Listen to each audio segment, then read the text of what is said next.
Φίλοι μου Χρυσοδύρες, γεια σας. Με έχετε στείλει πολλά μηνύματα, έχω βοηθήσει αρκετό κόσμο. Χαίρομαι που βρίσκετε αντικείμενα με τα μηχανήματα που αγοράζετε. Σήμερα θα μιλήσουμε και θα συνεχίσουμε τα εκπαιδευτικά βίντεο, η ενημέρωση, αυτά που φιλτράρω, που με στέλνετε εσείς. Τα παίρνω εγώ, τα κάνω καλύτερα και τα στέλνω σε εσάς για να μπορείτε να έχετε τις καλύτερες έρευνες με τον καλύτερο τρόπο. Έχω χαρεί πάρα πολύ που σας έχω δώσει μηχανήματα Simplex και με ακούσατε και βρήκατε πολλά αντικείμενα και μου λένε πολλατίδη, κάναμε απόσβηση στο μηχάνημα. Εντάξει, είναι και φθηνό, κάνει 330 ευρώ. Ο κάθε ένας που το αγοράζει κάνει κατευθείαν απόσβηση. Και να μην κάνει απόσβηση, έχει ένα καλό μηχάνημα, πραγματικό μηχάνημα που βρίσκει αντικείμενα σε μεγάλο βάθος. Σήμερα οι κουβέντες που θα κάνουμε και οι συζητήσεις θα είναι γύρω από τα αρχοντικά σπίτια. Τα σπίτια τα οποία είναι, τα είχαν κάποιοι άνθρωποι προπάπου σας, εσείς, κάποιοι που τα κληρονομήσατε, κάποιοι που κατοικήσαν εκεί. Αυτά τα σπίτια είναι μαγικά, είναι πολύ ωραία σπίτια, ήταν άνθρωποι που είχαν χαρά, ζωή, μεγάλωσαν οικογένειες, κρύβουν από τα θεμέλια πολλά μυστικά, μέσα στα ντουβάρια, στα ντουλάπια, υπάρχουν μέσα, είναι ζωντανά σπίτια με πολλή μαγεία και με πολλά λεφτά από εκείνα τα χρόνια. Τι έχουν αυτά τα σπίτια που δεν ξέρετε πάρα πολύ? Ο κάθε άνθρωπος που έμεινε εκεί έκανε το δικό του τη δικιά του κρυψώνα. Τώρα, πού ακριβώς είναι? Μην πάτε και χαλνάτε κατευθείαν τα τζάκι. Ξυλώνετε εκεί. Αν δεν έχετε ένα μηχάνημα, θα ξυλώσετε ολόκληρο σπίτι και δεν θα βρείτε τίποτα. Και η αφορμή είναι αυτή που κάνω αυτό το βίντεο και θα επιμένω πολύ για τα αρχοντικά σπίτια. Είναι ότι βρέθηκαν δύο όπλα από το 1700 που ήταν όπλα αριστουργήματα. Ήταν όπλα που ήταν επίχρησα, που ήταν πανέμορφα, τα βρήκε ο άλλος με το μηχάνημα. Βρήκε και δύο τουμπιά με λίρες μεγάλης αξίας, γιατί εκείνες οι λίρες έχουν πραγματική αξία. Δεν μπορώ να σας πω περισσότερα. Μου έχει χαρίσει ένα όπλο από αυτά και το έχω εδώ πέρα, θα σας το δείξω τις επόμενες μέρες. Είναι ένα φανταστικό όπλο, γιατί αυτά που βρήκε πήγε με πολλά μηχανήματα, δεν μπόρεσε. Και τα βρήκε με ένα μηχάνημα. Δεν θα σας πω άμα ήταν το Simplex ή το IBAT, γιατί και τα δύο είναι δικά μου μηχανήματα και είναι τα ερωτευμένα μηχανήματά μου που βρίσκουν αντικείμενα. Τι θέλω να πω λίγο για εσάς? Τα σπίτια αυτά κρύβουν πολλά μυστικά, είτε στα ντουβάρια, είτε μέσα στα ντουλάπια, είτε δεξιά είτε αριστερά. Και μία αφορμή που γίνεται αυτό το βίντεο, γιατί σήμερα θα πούμε γιατί βρήκανε στα σπίτια. Όλο λέμε μπορεί να έχει, μπορεί να μην έχει. Τώρα λέμε ότι υπάρχουν λίρες και υπάρχουν πραγματικά λίρες, υπάρχουν κρυψώνες μέσα στα σπίτια, κρύφτηκαν αντικείμενα, βρεθήκανε, άλλα από τύχη, άλλα με ένα μηχάνημα, άλλα τα κλέψανε, άλλα τα λιλατήσανε. Εσείς που έχετε όμως στα σπίτια, να τα ψάξετε, γιατί είναι δικά σας και αυτοί που σας τα αφήσανε είναι δικιά σας πραγματική κληρονομιά και ανήκουν σε εσάς. Να τα πάρετε, να μην χάσετε τα οικογενειακά σας κοιμήλια που είναι το μυστικό τόσα χρόνια σε αυτά τα σπίτια. Ένας άλλος μάζεψε αυτές τις μέρες που είχε κρύο, είχε μαζέψει καρέκλες, το ένα τ' άλλο, διβάνια και έκαιγε στη σόμπα του, έκαιγε αυτά. Όπως έσπανε την καρέκλα αυτή, όπως μου διηγήθηκε, βρήκε 3 χρυσά πεντόλιρα. Και μου λέει, ρε Πολατίδη, δεν το πίστευα αυτό. Τα είχε βάλει αυτός που τα άκρυψε μέσα στην καρέκλα. Την καρέκλα την πετάξαν. Αυτός πήγαινε, μάζευε ξύλα, δηλαδή καρέκλες μέσα από τη Θεσσαλονίκη, από τα Γιάννενα, από την Αθήνα. Πού να βρει το βουνό δίπλα σου να πάει να κόψει ξύλα? Παίρνει τέτοια πράγματα και τα καίς. Αυτός έχει ένα συνεργείο και έπαιρνε τέτοια αντικείμενα για να τα κάψει. Μέσα σε ένα από αυτά είχε 3 πεντόλιρα. 3 πεντόλιρα μου πεις είναι πολλά λεφτά, ρε Πολατίδη, είναι 4.000 ευρώ και 5. Τι θέλω να πω? Θέλω να πω ότι σε αυτά τα σπίτια τα μυστικά κρύβονται παντού. Ο κάθε άνθρωπος όταν έχει κάτι θέλει να το έχει δίπλα του. Δηλαδή ένας που έχει λίρες, αυτό το είχα δει στις Σέρρες. Είχα πάει στις Σέρρες σε ένα παλιό σπίτι, ψάχναν όλοι κάτω στο δάπεδο και τις λίρες τις είχε βάλει στο παράθυρο. Εκεί που κοιμόταν, ήθελε να τα βλέπει. Ξυπνούσε και το μάτι του πήγαινε εκεί. Αυτά ήταν του Μπάρμπε, ήταν πάρα πολλές λίρες. 3 γενιές ολόκληρες δεν μιλούσαν μεταξύ τους γιατί νομίζαν ότι τα πήρε ο ένας ο αδελφός, ο άλλος ο θείος, ο άλλος ξέρω εγώ τι κάνανε αυτοί μεταξύ τους. Και τελικά οι λίρες ήταν στο σπίτι, ψάχνανε κάτω στα υπόγεια και οι λίρες ήταν στο σπίτι. Τους είχε στείλει σε ένα γάμο και πήγε τα κρύψε ο ίδιος μέσα στο ντουβάρι. Αυτός που θέλει να κρύψει σκέφτεται πολύ διαφορετικά από τους άλλους. Ένας άλλος πάλι είχε κρύψει κάτι λίρες στο εξοχικό του στη Ρόδο. Να μου πεις τι εξοχικό είχε, ρε Πολατίδη, δεν ξέρω, δεν πήγα, έτσι μου είπε. Μπορεί να έχει 2 σπίτια και το ένα να το έχει εξοχικό. Να πιούμε λίγο καφέ, να συνεχίσουμε. Αν είναι το σπίτι, φαίνεται το σπίτι άμα ζούσε πλούσιος άνθρωπος. Εμείς μιλάμε τώρα πρωτού 150 χρόνια, 200 χρόνια, 100 χρόνια, 70. Κανένας δεν ζει από αυτούς. Αν αυτός έχει κρύψει κάτι και δεν πρόλαβε να το πει, είναι εκεί. Ή πρόλαβε να το πει, το ψάξανε, δεν το πιστέψανε, γιατί συνήθως ο άνθρωπος δεν μιλάει. Ως τελευταία στιγμή και μερικοί είναι ορκισμένοι και λένε δεν θα το πω. Αν χαλάσει αυτό στο σπίτι και όποιος το πάρει θα τα βρει. Είναι μια περίπτωση, να σας πω, στο νοσοκομείο. Αυτός ήταν όμως αντάρτης. Ήταν ένας αντάρτης στο νοσοκομείο. Μπορεί να μην ήταν και αντάρτης. Ακριβώς δεν ξέρω τι ήταν. Εφημερίδα, εγώ από την εφημερίδα το διάβασα, όμως το είδα ότι ήταν πολύ σωστό. Αυτό είχε γίνει κάπου στη Λαμία ή στην Αθήνα. Δεν θυμάμαι ακριβώς. Μάλλον Αθήνα. Τι έλεγε αυτός? Αυτός είχε αρρωστήσει και πάει στο νοσοκομείο. Ήταν με μια γυναίκα 40 ολόκληρα χρόνια. 40 χρόνια παντρεμένος με αυτή τη γυναίκα. Και στο νοσοκομείο κάποια στιγμή είχε πάει η γυναίκα του, η κόρη του μέσα, τη λέει στη γωνία στο σπίτι, έχω βάλει, λέει, 2 κάσες λίρες. Επειδή σε αυτός είχε καρκίνο, δεν το δίνανε σημασία πολύ, λένε είναι από τα φάρμακα που ήταν στο τελευταίο στάδιο και τους δίνουν πιο ισχυρά φάρμακα και λίγο παραμιλάνε αυτοί.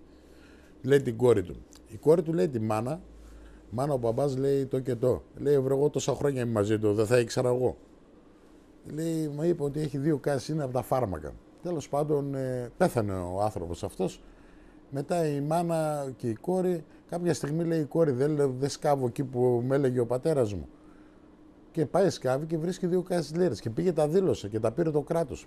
Πήρε και αυτή κάποια, όμως τα πιο πολλά τα πήρε το κράτος. Αυτές είναι οι αληθινές ιστορίες.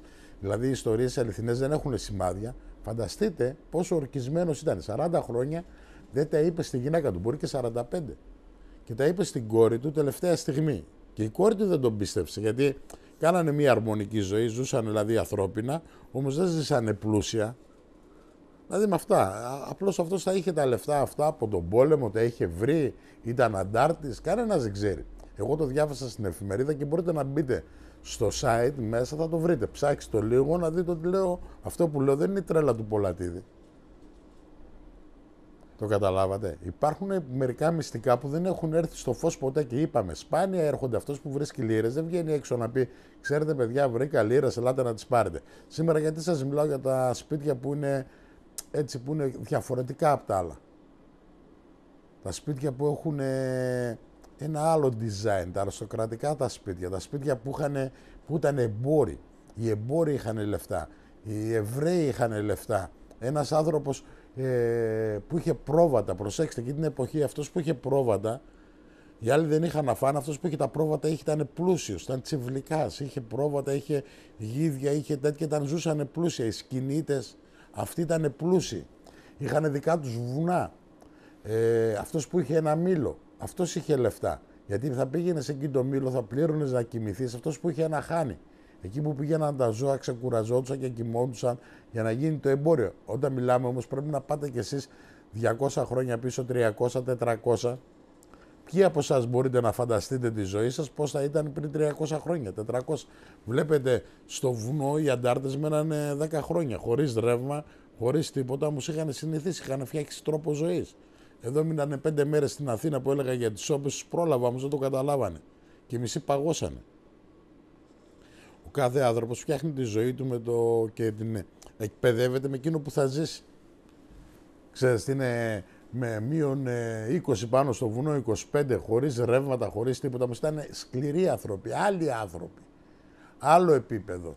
Μετακινιόντουσαν με τα πόδια, κάνανε εμπόριο, κρύβανε τα πράγματα και τα αντικείμενα μες στο μυαλό τους. Δεν ήταν εύκολοι άνθρωποι, ήταν σκληροί άνθρωποι.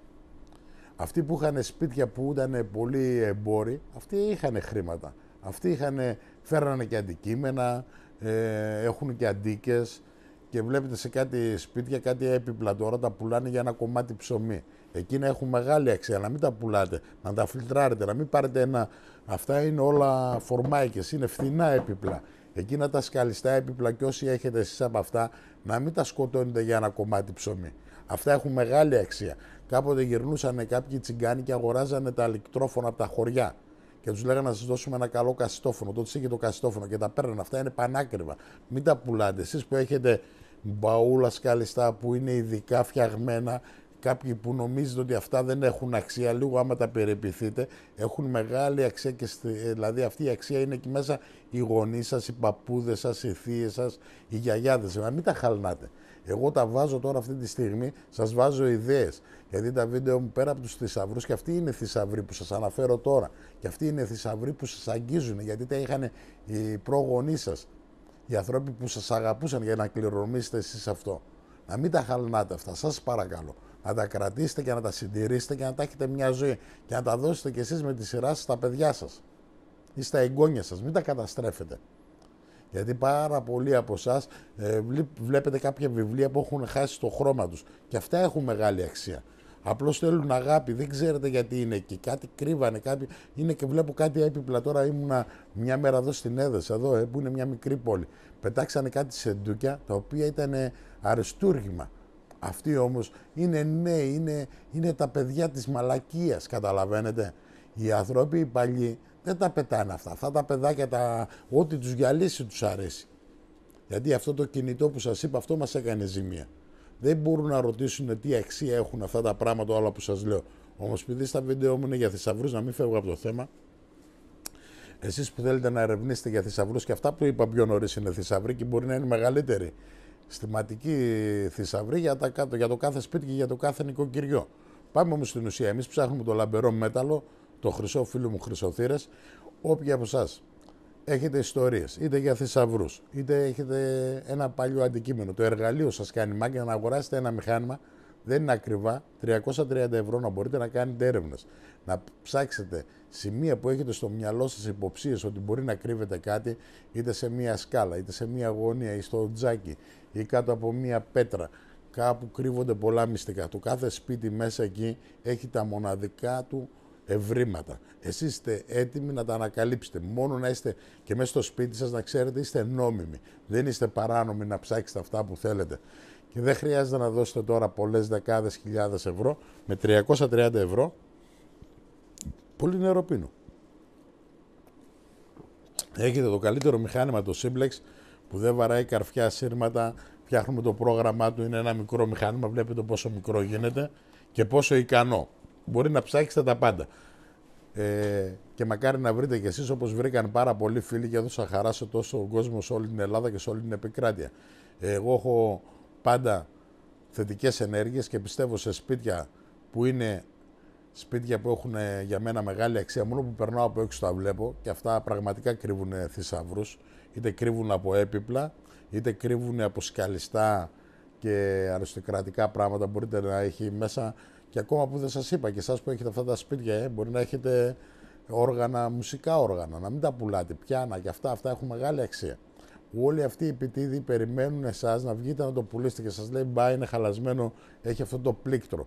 Και ένας μου λέει πήρα αυτό το πιάνο, ξέρεις πόσο έχει πολλατίδι. Το λέω πόσο ρε φίλε, αυτό λέει 27.000 το πούλησα. Και πόσο το πήρα λέει, 150 ευρώ, είναι πολύ κρίμα παιδιά. Γιατί σας τα λέω όλα αυτά, γιατί εγώ δεν με ενδιαφέρει να σας εκμεταλλευτούν, είναι δικό σας.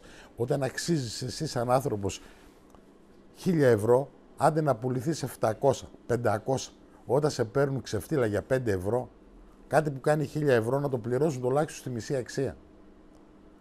Δεν μπορείτε να πάρετε παλιά ακόμα και τις εικόνες, πρόσεξε και τη θρησκεία μας. Πηγαίνανε αυτοί οι επιτίδοι, θα τους πω έτσι για να μην τα βάλουμε πολύ κόσμο πάλι. Δίνανε μία εικόνα και παίρνανε από τα εικονοστάσια, οι πιο πολλοί πρόσφυγες είχαν τέτοιες εικόνες, γιατί τις φέραν στις πλάτες τους, οι παππούδες και οι γιαγιάδες τους, και τα είχαν στα εικονοστάσια. Απλώς, επειδή εκεί που άναβε η καντήλα, είχαν πιάσει λίγδα οι εικόνες, έτσι σαν γλίτσα.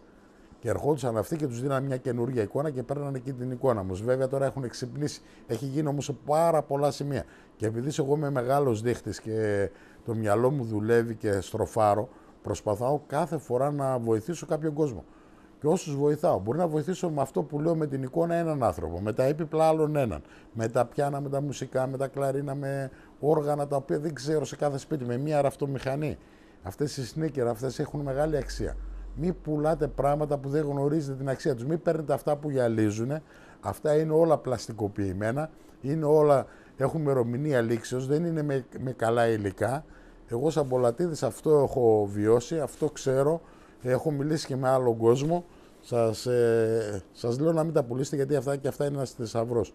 Και αυτός μπορεί να είναι ακριβότερος θησαυρός, γιατί έχει να κάνει με τους πρόγονείς σας, με τη μάνα σας, με τον παππού σας, με τη γιαγιά σας, με το δικό σας το σόι και με ανθρώπους που ήταν σε αυτό το σπίτι, που πρέπει για να αγαπήσετε αυτό το σπίτι να αγαπήσετε και τα αντικείμενά τους. Εγώ σαν Πολάτηδης θα έρθω με περισσότερα βίντεο. Θέλω να σας μιλήσω, εσείς που ψάχνετε θησαυρό εκεί έξω, να δηλώνετε όλοι το μηχάνημα στο Υπουργείο Πολιτισμού. Ας αργάει να σας απαντήσουν και ηλεκτρονικά μπορείτε να στέλνετε. Είναι η πιο φθηνή άδεια, στοιχίζει 1 ευρώ και όλοι οι φίλοι μου χρυσοθύρες να βρούνε όχι μόνο θησαυρούς, τα καλύτερα αντικείμενα, αυτά που δεν μπόρεσαν να βρουν άλλοι με αναγνευτές μετάλλων, γιατί το μυστήριο θα συνεχίζεται και ο κάθε ένας που βγαίνει έξω θα έχουμε καλύτερα αποτελέσματα και μακριά οι τοξικοί άνθρωποι. Γεια σας.